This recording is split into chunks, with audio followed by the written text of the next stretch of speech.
Thank you, conference Parani. will now be recorded. Welcome everyone into my little home here in Cyprus. This is a case study of a real incident that occurred in the China Sea in January 2018, the collision between the tanker Sanchi and the bulk carrier CF Crystal.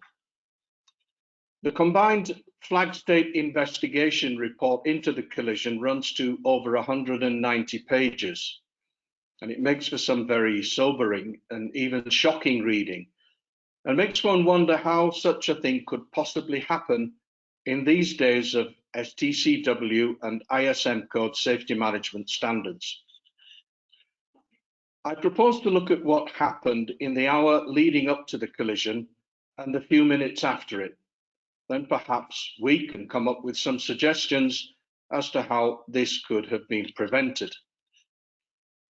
I emphasised from the start that this is not intended to apportion any blame. The purpose of this presentation is to assess what went wrong and offer suggestions as to how the industry can address it from a preventive action perspective. Key details of the two ships. If you're not familiar with condensate, it's a highly flammable liquid with a flash point of -40 degrees. Think of high octane gasoline, and in this case, about 115 million litres of it.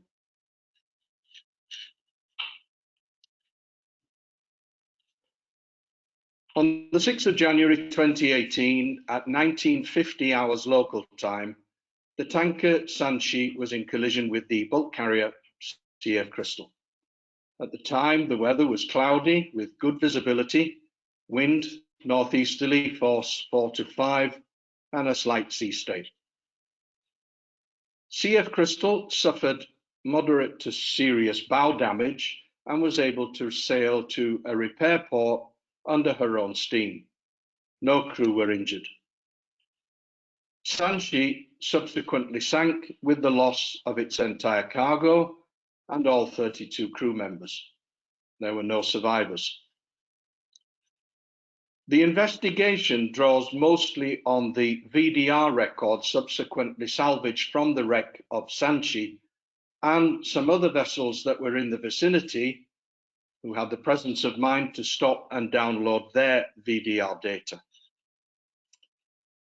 On CF Crystal, the crew omitted to stop the VDR, and by the time it was stopped, all data at the time of the incident had been automatically overwritten. No VDR data, so information is taken from interviews with the crew later. So what went wrong, and what lessons can we learn from this tragedy? "1900 hours. This is the radar picture of Sanchi, heading 342 degrees, speed 10.3 knots. The large echo at the top of the screen is CF Crystal. On board Sanchi, the second officer hands over the watch to the third officer. On CF Crystal, the chief officer is on watch.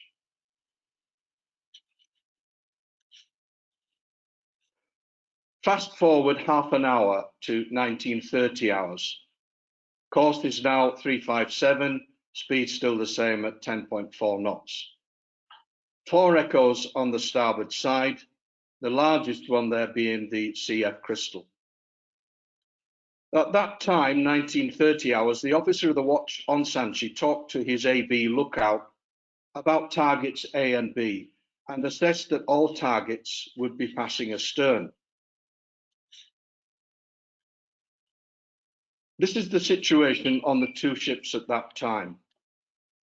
The Sanchi duty officer says on the VDR, recorded on the VDR, BCR R-, thought to mean bow crossing range of targets A and B. At that time, the CF Crystal was about 6.8 miles away. And under interview, the chief officer of Crystal also said that he saw Sanchi about 7 miles on his port side.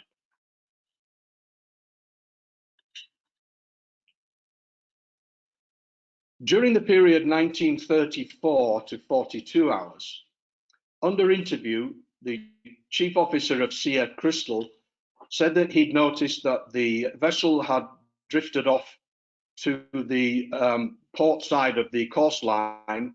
So he adjusted the course from 217 to 225, that's to starboard, with the intention to go back onto his planned passage. And that adjustment was completed at 1942 hours. When he was asked how he had determined the CPA with Sanchi after he changed course, he said he did not see the Sanchi on the radar. He only knew the other vessel was there by AIS data.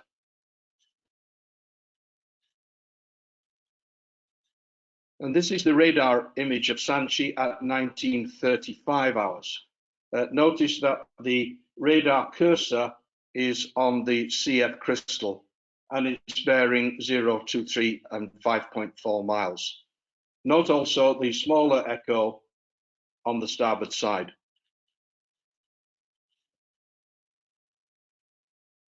The picture at 1936, note the two targets on the starboard side. The cursor is now on the nearer of the two targets, which is the fishing vessel ZIU 03187.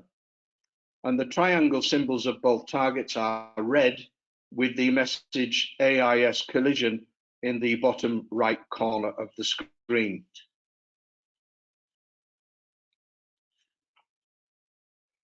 At that time, as recorded on the VDR, the fishing vessel ZIU calls Sanchi and asks to pass port to port. And in fact, ZIU makes this call several times over the next few minutes.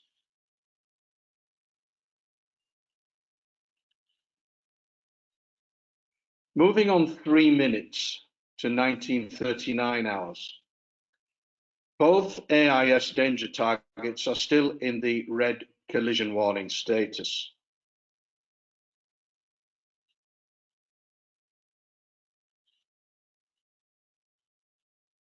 This is the situation on Sanchi as recorded on the VDR. The third officer's reaction to the VHF calls made by ZIU. I'll leave you to read it yourselves.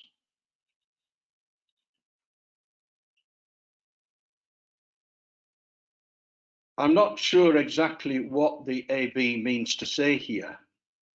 He appears to be reminding the third officer that he is not complying with the rules, the collision regulations, and he hesitates, then changes his mind. And there were other remarks made in this conversation which were referred to but not quoted in the investigation report.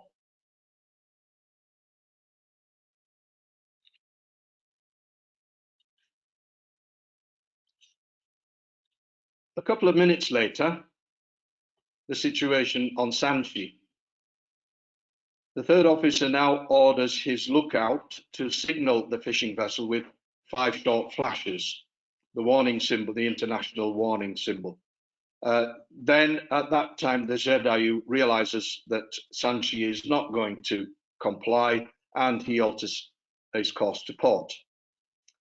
At that time, the distance to CF Crystal is about 3.5 miles. Note what the Sanchi third officer says. They shall take action because they are smaller vessels.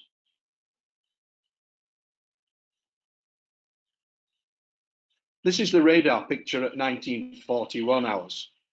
You can just see the ZIU still visible in the clutter down there on the starboard side.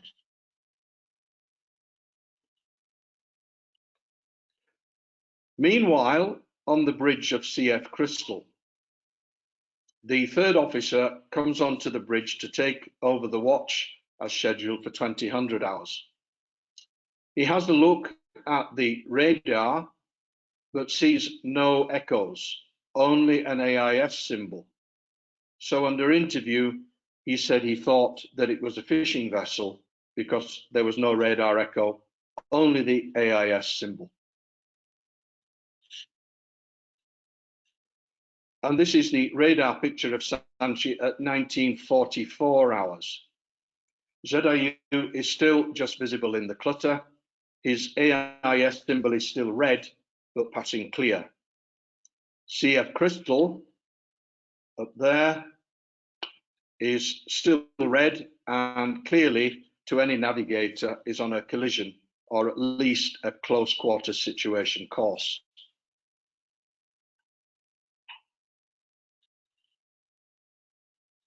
What's happening on the two vessels at 1945 hours?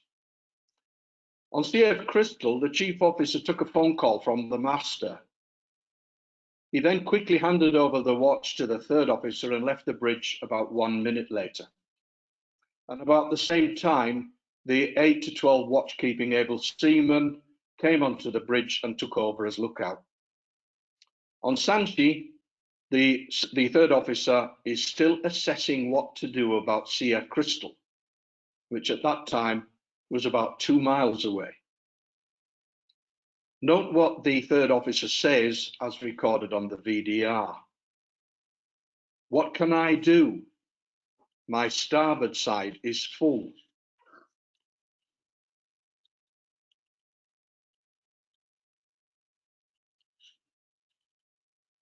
This is the radar picture at that time. His starboard side looks pretty clear to me.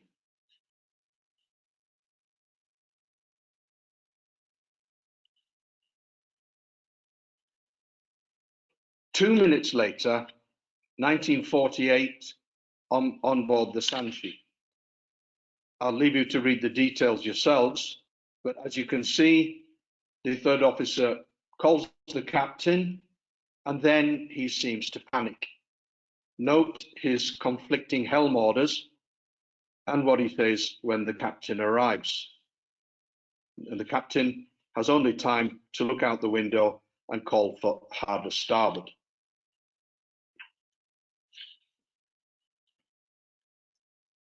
At that time, on board CF Crystal, under interview, the duty officer, the third officer, now notices that there's a ship very close, still not aware that she was the Sanchi.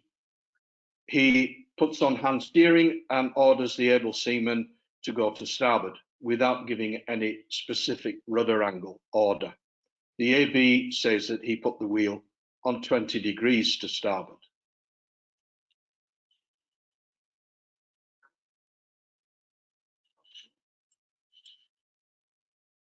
The radar picture of Sanchi at 1948 hours.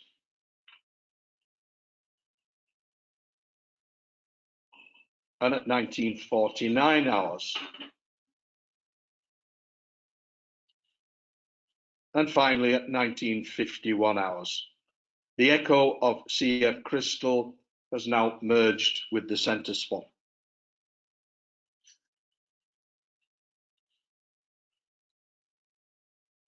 The situation on the bridges of the two ships over that few minutes period after the collision. The VDR of Sanchi records the collision at exactly 1950 hours. On Crystal, the master runs onto the bridge, looks at the situation and orders full astern. Only 2 minutes later, he then orders abandon ship by lifeboat. On board Sanchi, the master immediately orders to start the fire pumps and activate the GMDSS distress signal. Moments later, there's the sounds of an explosion and fire, followed by suffocation sounds, as you might get from all of the air being sucked up into a ball of fire. And at 1953 hours, the GMDSS signaling stopped.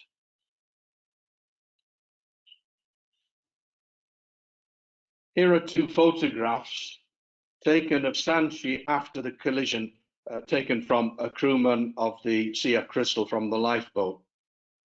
And hidden in that ball of fire is a 160,000 tons, 160 meters long ship.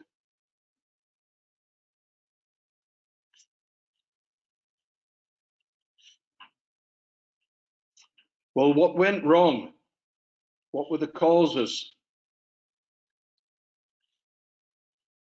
First, we should look at the investigators' findings. And these are the investigators' findings on the part of Sanchi. Direct causes relating to the collision regulations. Rule 5, he failed to keep a proper lookout. Rule 7, he didn't determine that there was a risk of collision. Rule 8, he failed to take any action to avoid collision. And then rules 15 and 16, dealing with the action of the giveway vessel in a crossing situation, he didn't take any action until it was too late.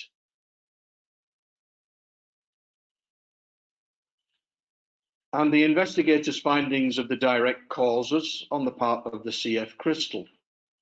Again, we have rules 5, lookout, rule 7, risk of collision, and rule 8, action to avoid collision. And in this case now we have rule 17, which is the action by the stand-on vessel in a crossing situation. And the officer of the watch failed to take any action to avoid collision. He failed to take any action.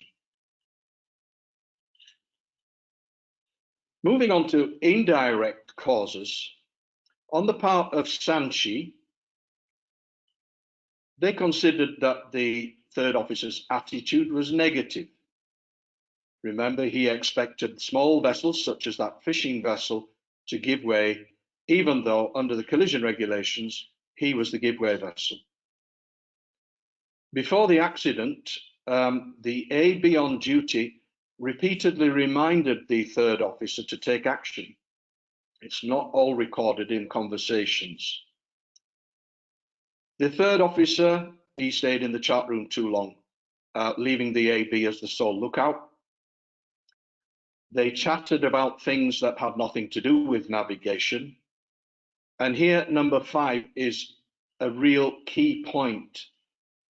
There were 20 to 25 degrees differences of course over ground and 2 to 3 knots differences of speed over ground between the Sanchi's AIS information received by other vessels and the readout of Sanchi's own VDR. And the last point, the third officer had not noticed the change in navigational status of the Crystal, the alteration of course to starboard. And the indirect causes on the part of CF Crystal. They hadn't noticed the Sanchi right up to the time of collision. They hadn't seen the flashing signals given by Sanchi. No proper handover had occurred of the watchkeeping personnel. Remember, the chief officer rushed off within a minute or so of the third officer arriving on the bridge. There was improper use of the AIS as a navigational aid, but not actually using it for what it's there for, identifying surrounding vessels. And it had been used as the sole means of collision avoidance. And item 6, alteration of course to starboard just 15 minutes prior to the collision. Consider that item 6. The course alteration was done very gradually over a period of about 8 minutes. Typically, an ARPA takes about 6 minutes to determine a CPA or TCPA. So this alteration would not have been clearly evident on the ARPA of Sanchi until about 1948 hours. But I'll come back to that point. The investigators' final conclusions. This is what the CF Crystal's flag investigators concluded. The main causal factor, the Sanchi was the giveway vessel, but did not take any action, and this was the main causal factor. They did acknowledge a secondary causal factor in that CF Crystal should have taken some action under Rule 17, but did not. But anyway, they said, it did not relieve the Sanchi of her obligation to keep out of the way.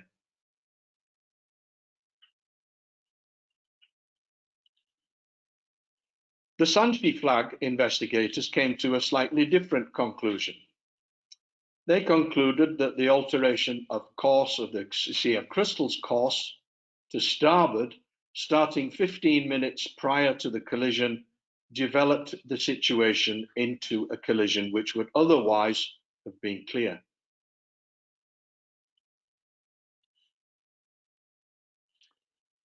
A few of my own observations, which were not recorded on the investigation report. Neither vessel appears to have used the ARPA functions, such as setting up guard zones or using the trial maneuver. In fact, it appears that they were not using the ARPA at all. The statements made by the officers of CF Crystal indicate that the radars were either not functioning properly or had been incorrectly set up, such that a very large vessel, the Sanchi, was not visible as a clear target, even only a few miles away. And if you think back to that first slide of the radar picture of the from Sanchi, you could see that the very large echo of the CF Crystal right on the edge of the screen. The CF Crystal officers' statements also indicate that they were simply not looking out of the window. And on both ships, it appears that the lookout was operating the radar, which they were probably not qualified to do, and which could explain why Sanchi was not seen on the screen of CF Crystal. Perhaps the sea and rain clutters were turned up too high.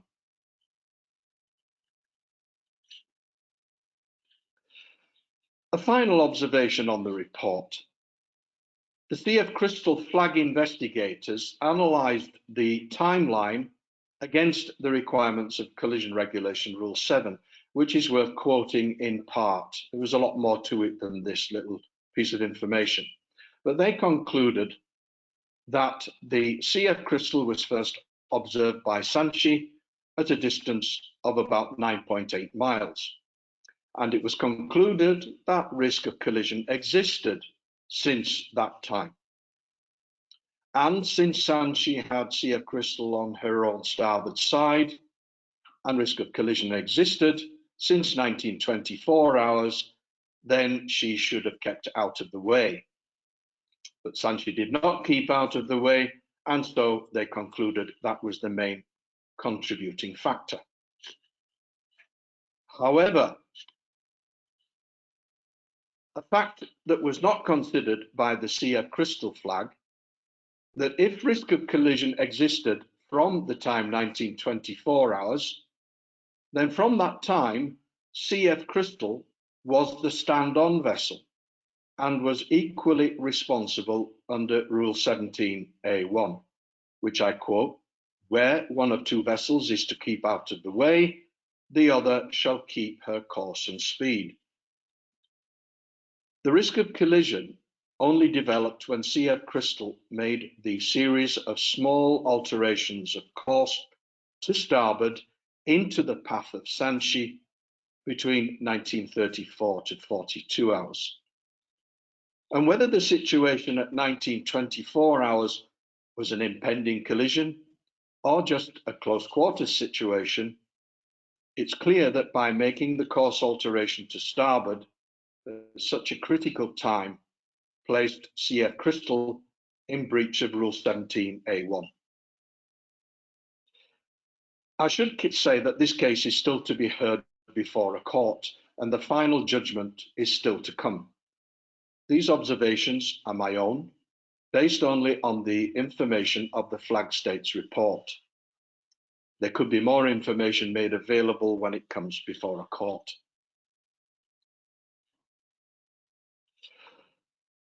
I was not part of the investigation, and I cannot presume to declare the root causes of this. But I can raise some questions that go deeper than just what happened in that last hour. Here are the brief profiles of the three officers involved. All of these officers held STCW certificates of competency. But were they really competent?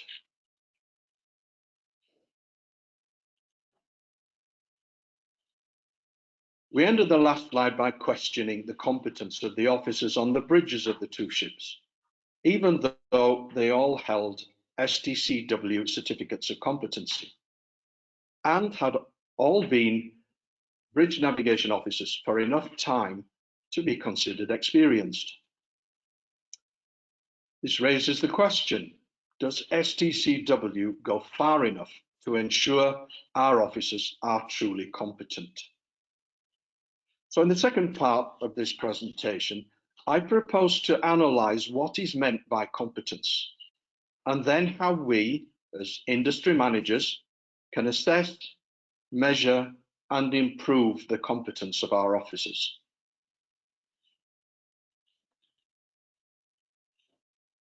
Let's start with what STCW says. The word competence is not defined there, but this is standard of competence, and I'll leave you to read the details of it, but I've emphasized in bold three words there: knowledge, understanding, and demonstrated skill. Taking the words in bold, we can come up with a simple equation. Competence equals knowledge plus understanding plus skill. And to be very clear on what we mean, I've taken the definitions of those three words from the Oxford English Dictionary. Under skill, I've emphasized the word well to highlight the level of competence of our three officers. Their certificates declared that they were competent, but I think it is clear that they did not do their jobs well. Otherwise, that collision would not have happened.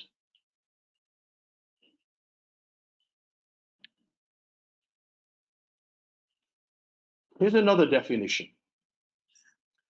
The OCIMF information paper, Behavioural Competency Assessment and Verification, which they published in 2018, provides this definition of competency. And again, I've emphasized the word behaviour.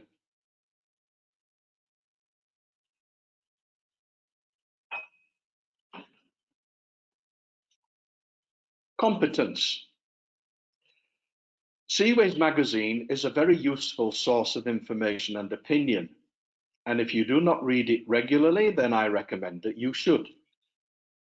Captain Ivo Jutrovic discusses the subject of competence in the October 2019 edition of Seaways, where he starts with the equation we looked at on the previous slide, but he expands it further with this equation.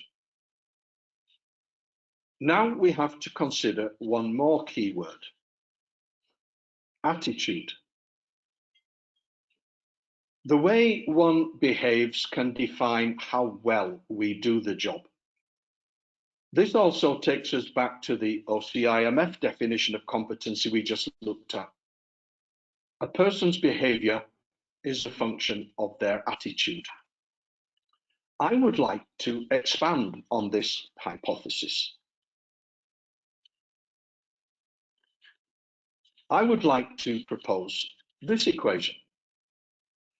Note that I go so far as to suggest that attitude is squared in the equation. A small improvement in attitude can lead to a big improvement in competence, in the sense of doing the job well. Think of it this way: each of the key points has a value of 1. So in this case, competence has a value of 3. Now increase attitude to 2. Competence now has a value of 12. Increase attitude to 3. Competence is now 27, and so on. Of course, this is just a very simplified illustration, but I think it makes a strong point. The officers on the two ships that we've just been looking at were qualified as required by STCW, but they clearly had an inadequate attitude. STCW provides us with the first three through onboard training, mandatory shore-based training, and study leading up to written examinations. These are our hard skills or technical skills. But how do we ensure our officers have the right soft skills? Going back to the OCIMF information paper we just looked at, we can find this definition of a soft skill. An attitude and behavior are examples of soft skills. I started this part of the presentation by asking the question, how can we assess, measure, and improve the competence of our officers, and then ensure that they continue to maintain the required level of competence?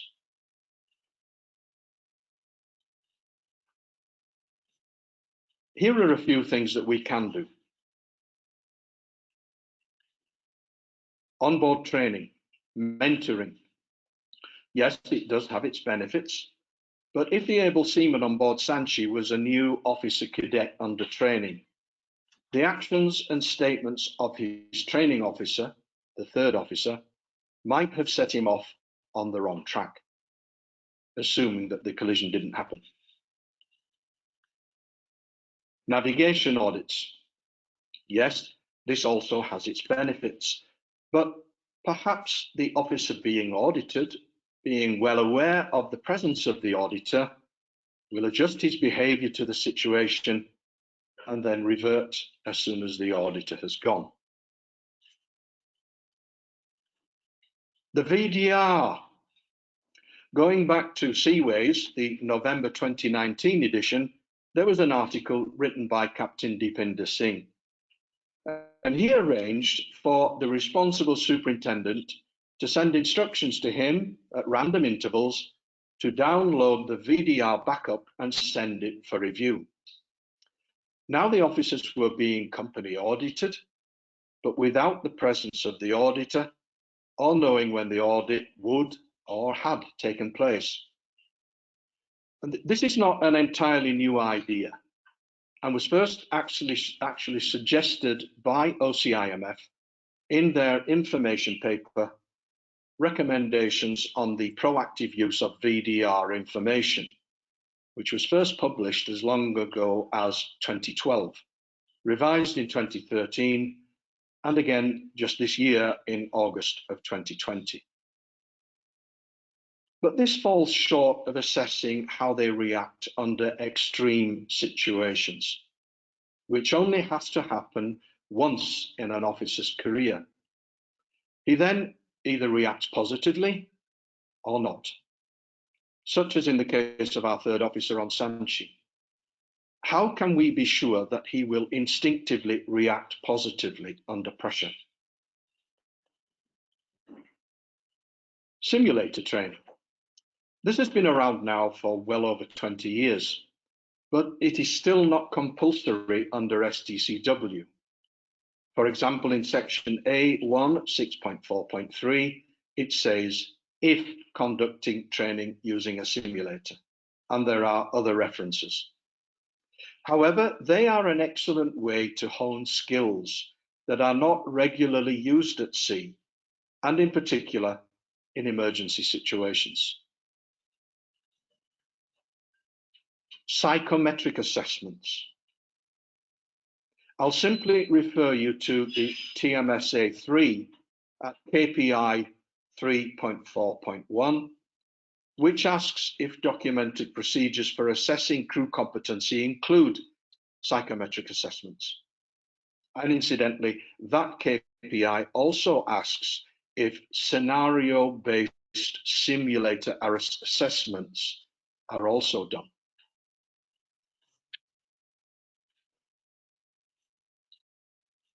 It's not for me to conclude with some sweeping recommendations for change, but I would like to leave you with a few thoughts.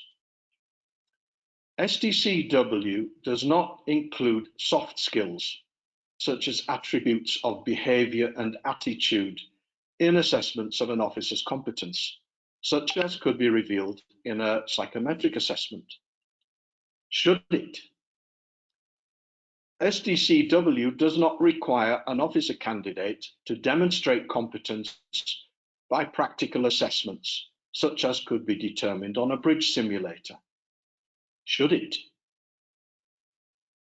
Other questions. Should IMO be directly responsible for carrying out investigations into very serious marine casualties to avoid flag states, conflicts of interest, or disagreements?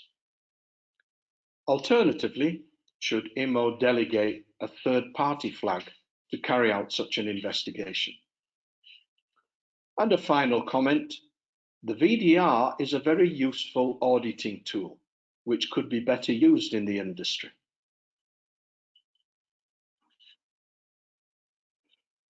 If you want to do some of your own research, here are the references that I've used for this presentation.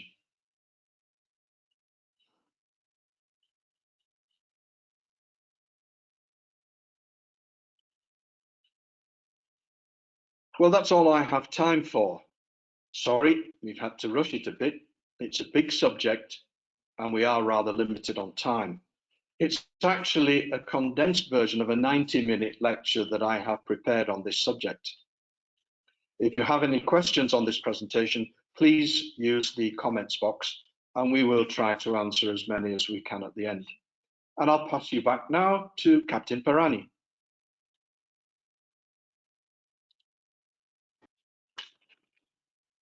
Thank you very much, Michael. It's a very enlightening presentation, and we have questions pouring in, but we'll save it for the Q&A session after Kuba's presentation. Now,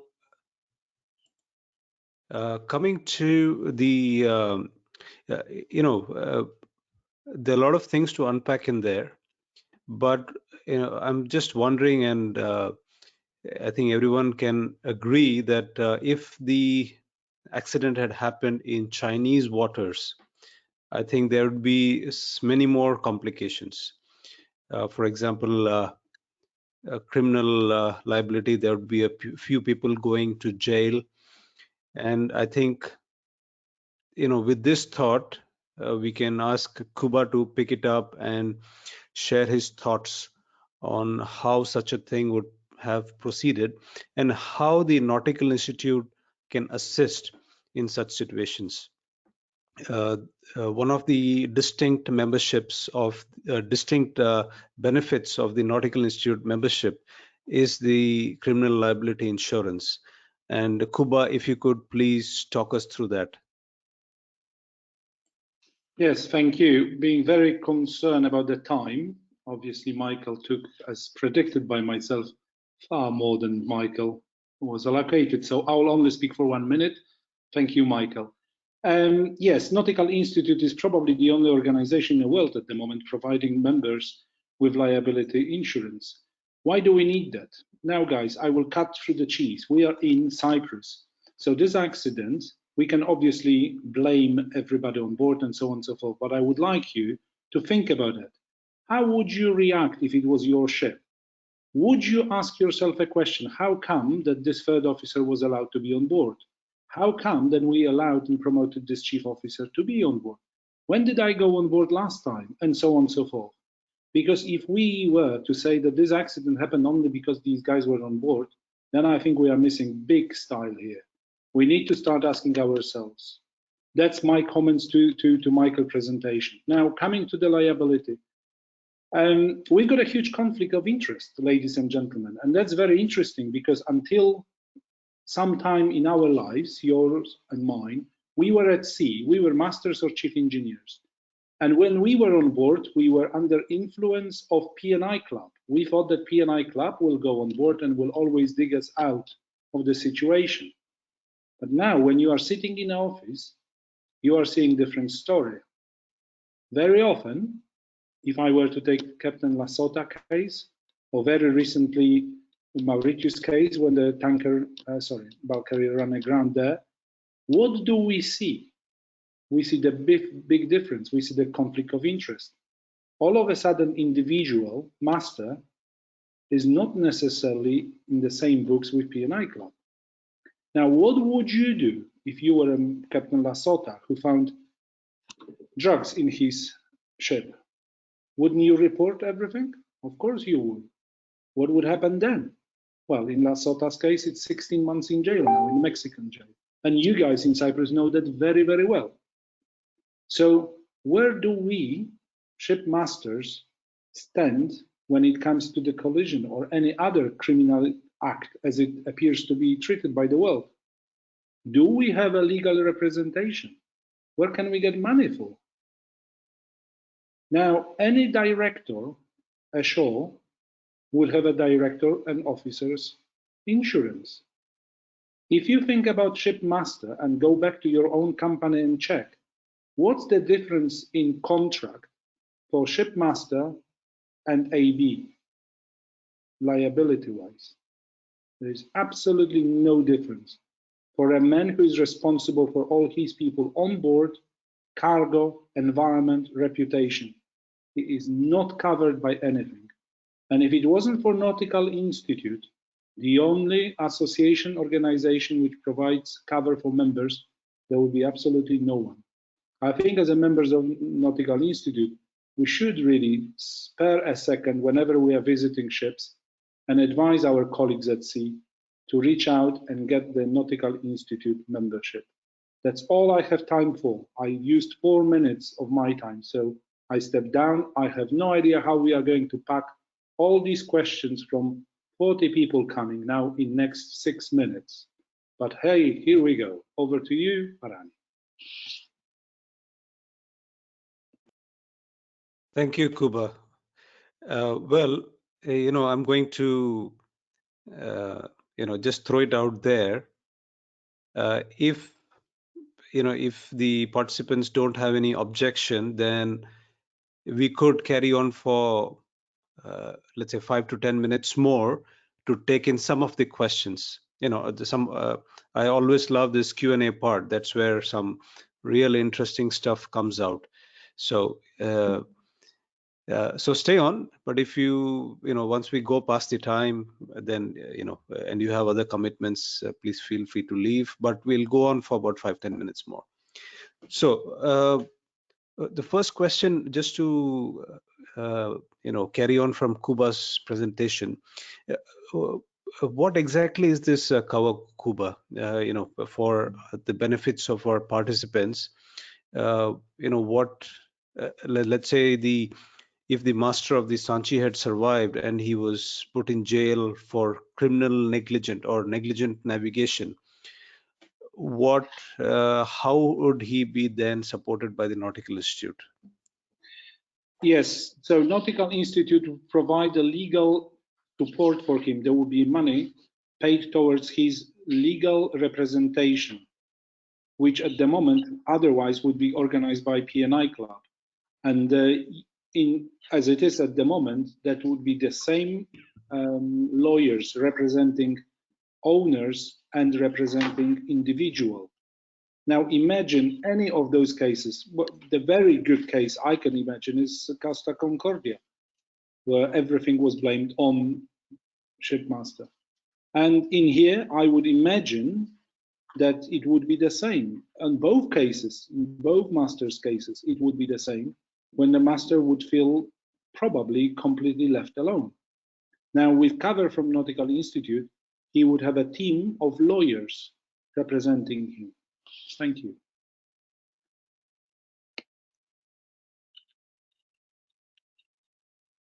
Thank you, Kuba. But by the way, is there a limit to how much assistance we can get from this cover?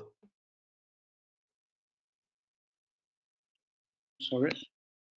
Is there a limit? I mean, is there some sort of limit to the cover? I'm trying to Or let's say Can you hear me now? Yes. Okay, good. £50,000 is the limit for the cover for the legal costs. Okay, thank you, Kuba.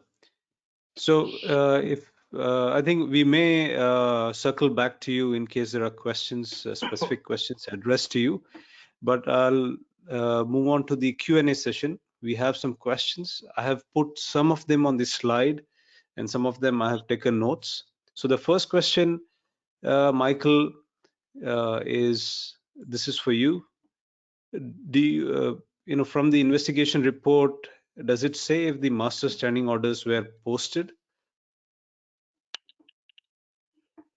Yes, in the report, the investigators, obviously what I've in my presentation is very much a condensed version of what was in the investigation report. Yes, the masters did have their standing orders posted up, but it's not just a matter of posting up your orders if nobody complies with them. So I believe that they did have their orders posted.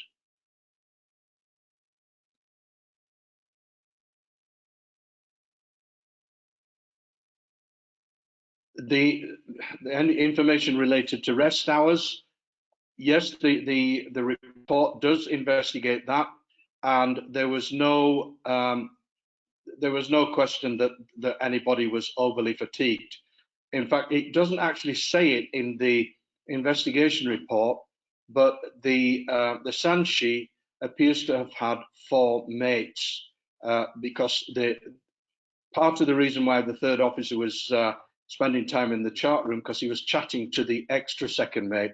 So there were 2 second mates, a third mate, and the chief officer, and standard officers on the bulk carrier, but there was no concern about rest hours.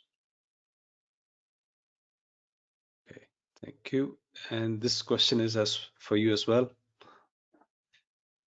Yes, well, that kind of detail would prove the condition of the equipment. The investigation report doesn't go that deeply into it. As you noticed, some of my own observations were even not recorded in the investigation report. Okay. Okay, this is a question about the leadership styles of the masters, and you made a reference to the soft skills as well. Kuba did as well. So would you want to comment on this?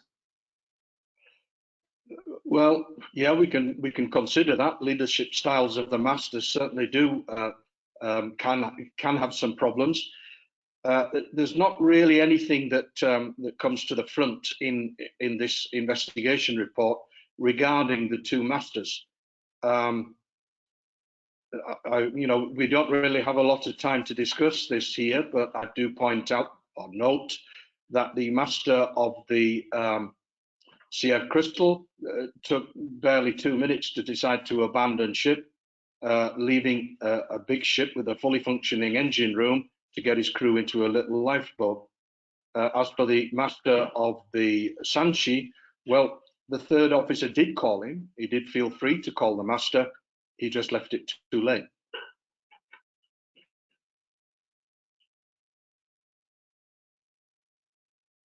There's a question. There's a finding in the report that the AIS was used on the CF Crystal as a sole means of collision avoidance, but there's a lot of there are many reports from navigation audits that this seems to be the common practice. So would you want to comment on that? Well, yeah, if it's becoming a common practice, because remember, AIS has only been around for, 10 years or something. And people are now starting to think that what they're seeing on the AIS is a substitute for the radar or even for the Mark 1 eyeball. So note that one of the findings, there was a huge error in the AIS information from the Sanshi.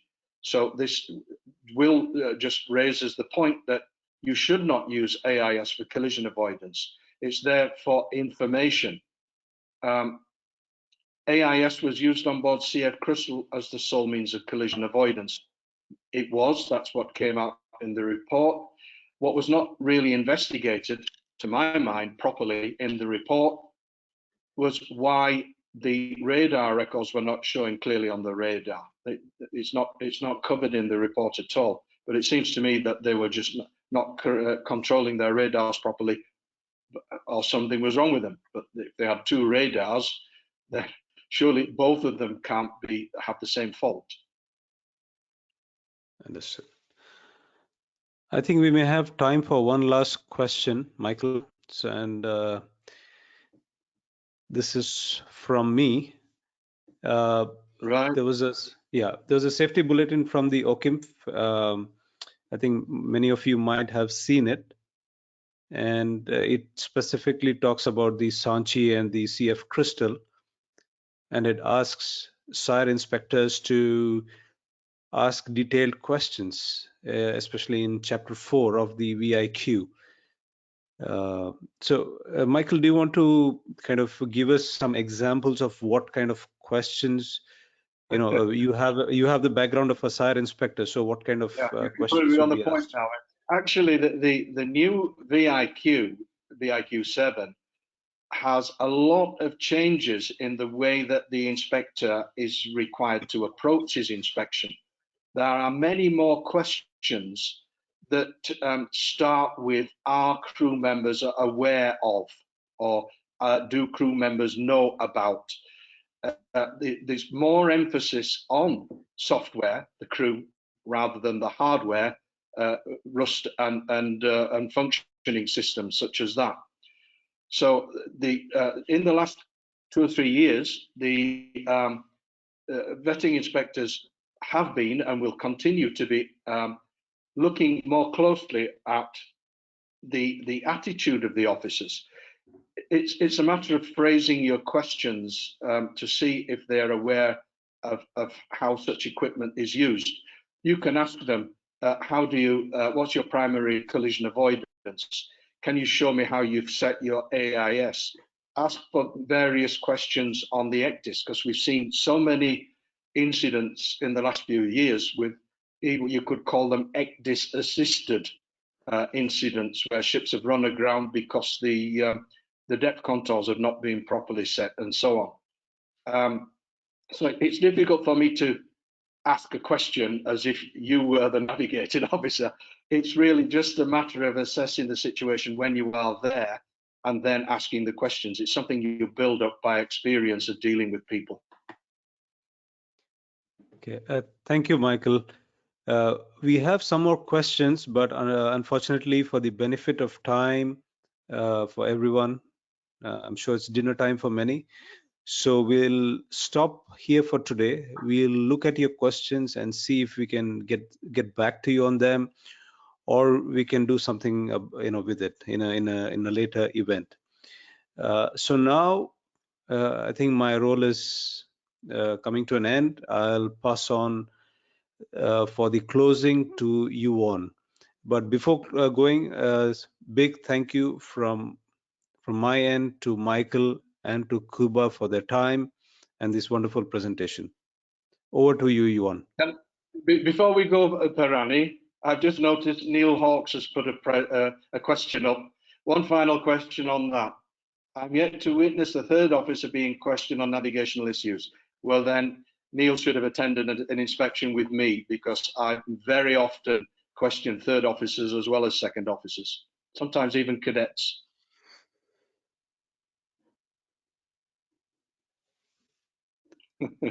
Thanks, Neil. Yeah. I think that's a good question and a good response. So, Yuan, I'll hand over the the proceedings to you. Thank you, Captain Parani. Excellent on such a tragic situation. It obviously did take longer than anticipated, but from my perspective, it was truly worthwhile, and the audience retention was great. Just to reflect, whilst the news that United Nations has passed a resolution urging member states to designate seafarers and other marine personnel as key workers, obviously this is good news. through COVID-19, now 20, and probably into 21. And the actions of global regulators, associations, other maritime bodies advocating change to acknowledge and facilitate crew changes, my mind, it wonders to seafarer mental wellness, fatigue, competency, training, all of which potentially being an ever-present contributing factor to an increase in marine accidents and incidents. So emphasis should therefore also continuously be given to the evolution of engaged training, whether it be at an academy, mentoring on board or ashore, or over the last couple of years through the attractiveness of virtual or simulated reality training. And especially when a new generation of seamen and women embrace tech to build on their skills and confidence, and improvement of language barriers. Opportunities are available for our seafarers to prepare them for situations that could arise via the beauty of technology, AR or VR, in our ever-progressing digital world, giving them the chance and ability for them to actually practice adept tasks in a safe environment that we all know could very well become real-life situations, making their jobs, lives at sea, vessels and cargo safer. Even if culture change is warranted, to ensure these key workers are experienced, appropriately trained, competent by demonstrated skill, and rested properly.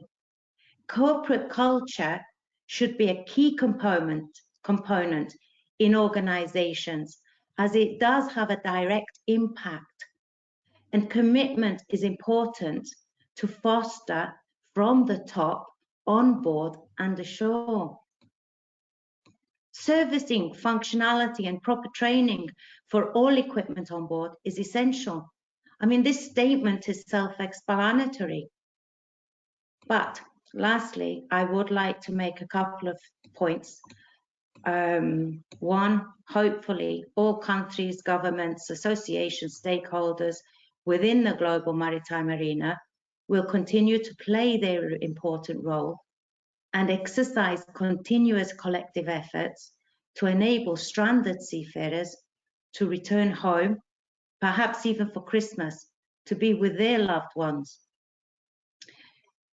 If you're interested in reaping the benefits of being a member of the Nautical Institute, as highlighted this evening, please do surf our branch website or Nautical Institute headquarters site for further info. Do tune in to a live streaming virtual debate via the Shipping Deputy Ministry's website and social media platforms taking place next Monday, the 7th, at 1500 hours GMT. It will be addressing ETS in shipping, elixir or threat to sustainability, an issue shaping the future of our industry, which is actually open to the public. And fourth, stay tuned, of course, to our news of upcoming Nautical Institute Cyprus branch webinars and our activities. Lastly, esteemed presenters, audience, committee, Nautical Institute headquarters, thank you so very much. Wishing you a good evening till next time. Please do stay safe, stay well, stay protected. Thank you very much.